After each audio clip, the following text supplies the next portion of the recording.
When you think about the world's biggest problems, climate change, economic instability, social divides, it's easy to feel overwhelmed. They're not just separate issues, are they? They're all tangled up in this incredibly complex knot. So the real question is, how do you even start to fix something when everything is connected?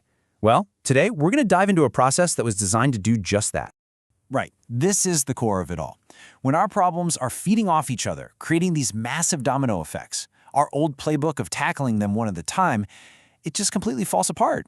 We're dealing with something much bigger here.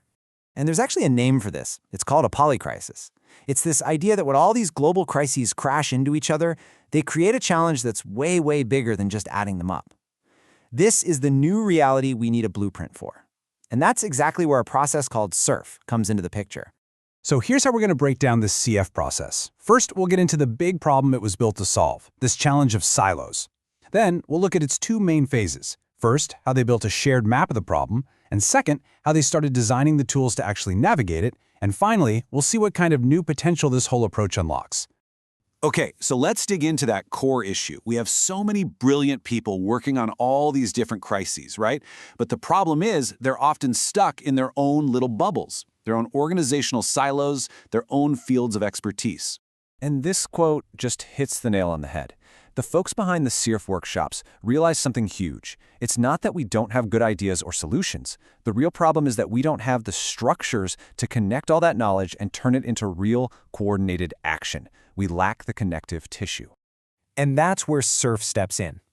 Now, you got to forget everything you think you know about a typical conference. No boring panels, no one talking at you for hours. This was designed to be an immersive lab, a space where people from completely different worlds could actually roll up their sleeves and collaborate. So the very first phase, called CERF 1, wasn't about jumping to solutions. Not at all. It was all about building the foundation, both intellectually and maybe more importantly, on a human level.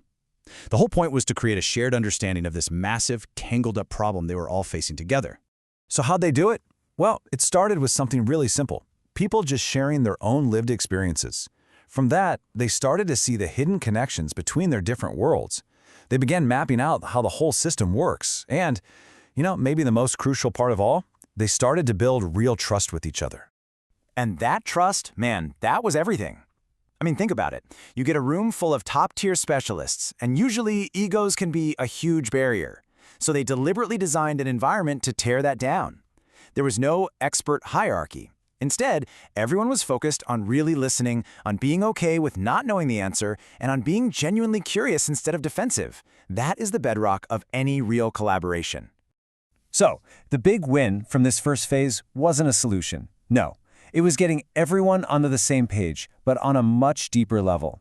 It was about creating a shared blueprint, a detailed map of the polycrisis itself, before they even dared to think about how to fix it. All right, so once that shared map was in place, once everyone was truly seeing the same picture, the process could shift gears. The second phase, CERF 2, was all about moving from understanding the problem to actually designing the tools and the infrastructure to do something about it. This slide here really lays out that evolution perfectly, right? Phase 1 was all about building awareness, the what and the why. Phase 2 was about building capacity, the how. They went from mapping the system to designing the infrastructure, and they moved from just cultivating that deep trust to actively using it to enable collaboration with new tools. And as they started thinking about these tools, a really powerful guiding principle took shape. The idea was that technology, whether it's fancy AI or massive data platforms, has to be a servant to human collaboration. It's there to amplify our judgment and creativity, not to automate it away. So they started exploring this whole toolkit for what they called collective intelligence. And this stuff wasn't just theory. We're talking about real things, like platforms that could help you visualize how a drought in one part of the world might trigger social unrest in another. Or think about networks where scientists and citizens can work together to verify facts in real time. The whole idea was to build tools that make all those invisible connections visible to everybody. The other big, non-negotiable principle was this: ecological alignment. Everyone in the room realized that so many of our crises come from the fact that our human systems are totally out of sync with the natural world. So any real, lasting solution can't just be good for the economy. It has to work in harmony with nature. It's a fundamental design rule. Okay, so after all this incredibly deep collaborative work, what was the big takeaway? It wasn't some single magic bullet. It was something way more powerful, a brand new capacity for collective action. The whole experience really boiled down to 4 core realizations. So here they are. First, we have to build new systems designed from the ground up to break down those silos. Second, technology's real job is to make us better at working together, not to replace us. Third, working with nature isn't optional, it's a must. And finally, the big one. None of this works, absolutely none of it, without relational trust. That is the ultimate foundation. This quote really captures the massive paradigm shift everyone went through. It's this realization that you just can't patch these problems with isolated fixes anymore. What we actually need is a coordinated transformation of the whole system. So, in the end, the real outcome of the CERF process wasn't some dusty report that sits on a shelf. It was the blueprint for a living, breathing, collaborative ecosystem.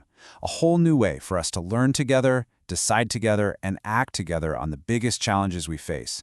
And that kind of leaves us with a final, pretty powerful thought to chew on. What if our greatest challenge isn't technical? What if it's not a lack of brilliant ideas? What if, at the very heart of it all, it's just a simple but profound lack of connection?